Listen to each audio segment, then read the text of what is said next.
all you need to know, the Bloomberg Quint podcast that prepares you for the day's business. Good morning, and here's wishing you a happy start to the week.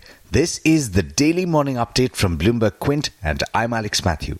Today is the 16th of September. Global oil prices surged the most on record after a drone strike on a Saudi Arabian oil facility removed about 5% of global supplies. In one of the most dramatic openings in the history of oil markets, Brent crude futures jumped about $12 a barrel in the seconds after trading started this morning. That's the biggest advance in dollar terms since they were launched in 1988. On the New York Mercantile Exchange, West Texas Intermediate contracts were frozen for about 2 minutes after the scale of the move delayed the market open. The reason for this surge in prices is an attack that took place over the weekend. Saudi state energy producer Saudi Aramco lost about 5.7 million barrels per day of output on Saturday after 10 drones struck the world's biggest crude processing facility in Abqaiq and the kingdom's second biggest oil field in Khurais. For oil markets, it's the single worst sudden disruption ever, surpassing the loss of Kuwaiti and Iraqi petroleum supply in August of 1990 when Saddam Hussein invaded his neighbor.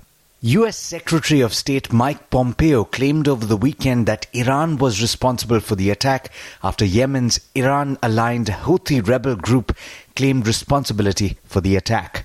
Saudi Arabia will probably restore about half of the oil production that was lost after the drone strike as early as today, though a full resumption of oil supply may take weeks.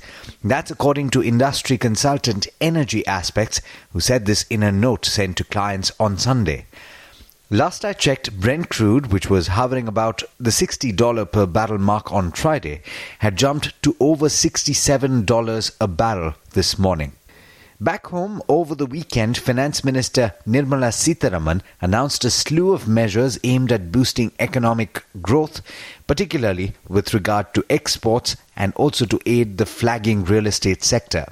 The big announcement was the setting up of a special fund that will provide last-mile funding to affordable and middle-income housing projects that are stalled due to a liquidity crunch. Representatives of the real estate sector who spoke to Bloomberg Quint said that while the measures were welcome, they were unlikely to be enough to aid the struggling sector. Do have a look at the coverage on the website to find out about the other measures announced and what they are likely to achieve. Moving on, Air India posted an operating loss of about 4,600 crore rupees in the last financial year, mainly due to higher oil prices and foreign exchange losses. The net loss for the year stood at about 8,400 crore rupees.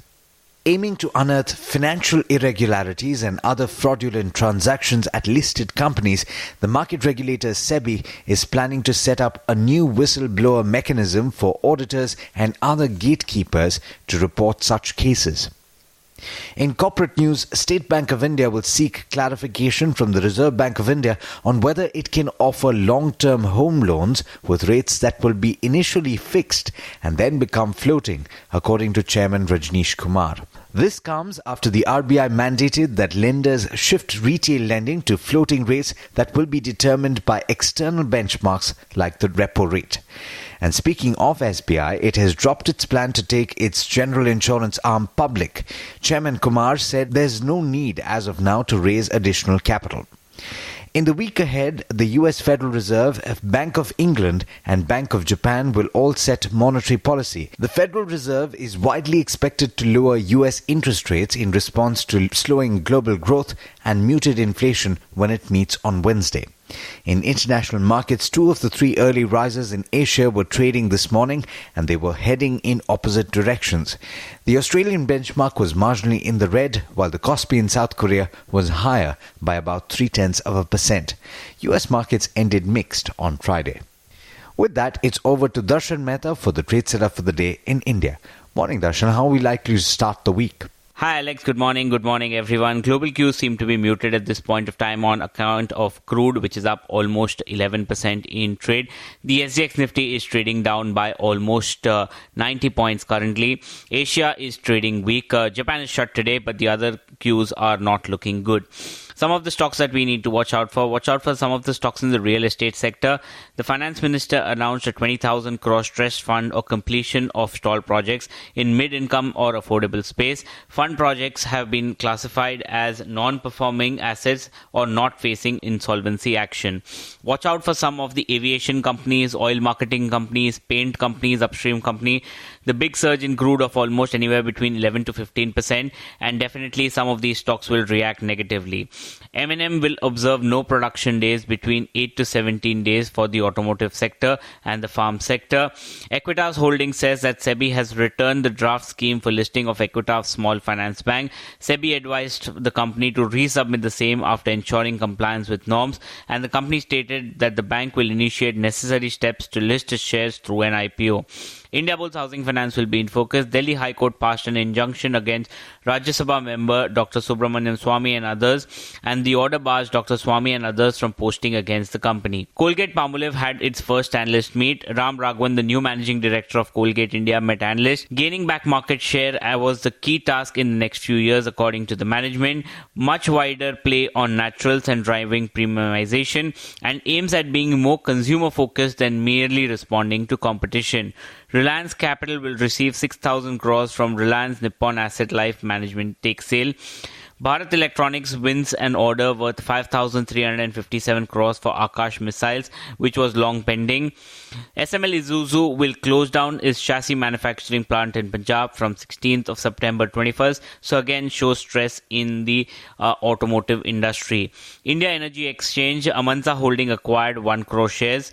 Brokerages, Goldman Sachs has initiated on L&T Infotech with a buy and a target price of 1854. Edelweiss has upgraded Axis Bank to a buy from a hold. The target price has been kept at 761.